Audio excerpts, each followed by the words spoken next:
नमस्कार सांगने मु सुनीता वेलकम कर मो YouTube channel Odisha with Sunita को। तो चलते आज ब्लॉग मोर स्टार्ट हो जाइठू ही स्टार्ट हो झील को देती वीडियो करने को से आमर वीडियो कौन कर घर द्वारा साई चारिआडर वीडियो करुँची।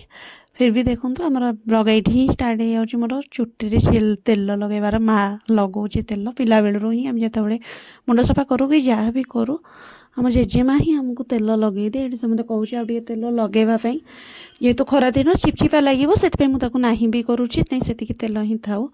तो आपण मैंने तो थंबनेल देखिए जान जाइए आज वीडियो कौन पे 100% चुट्टी बढ़ो मुझे से कहते ना कहावत जदि अधिका टी तरकारी पत्र राग हो जाए माँ मैंने कहते राग खा चुट्टी बढ़ो। एक्चुअली से कथाटा सत या तो फिर कहते एमती पूरापूरी चुट्टी की पूरापूरी कुंडे की बेणी की पकईकी पूरापूरी टाइट करके रखिले चुट्टी बढ़े। तो मु तो यही प्रोसेस दुईटा ही करी भी जानी मो चुट्टी कौ उपाय बढ़ी। तो आपण मानक सतरे से सत लगे कि कौन मत कमेंट करके जनइबे। और जो मैंने मो चैनल नुआ प्लीज मो चैनल को सब्सक्राइब कर दिंतु और लाइक शेयर कर दिंतु। मु आहरी आग को नुआ नुआ वीडियो आने चेष्टा करी मानकर मनोरंजन है भाया।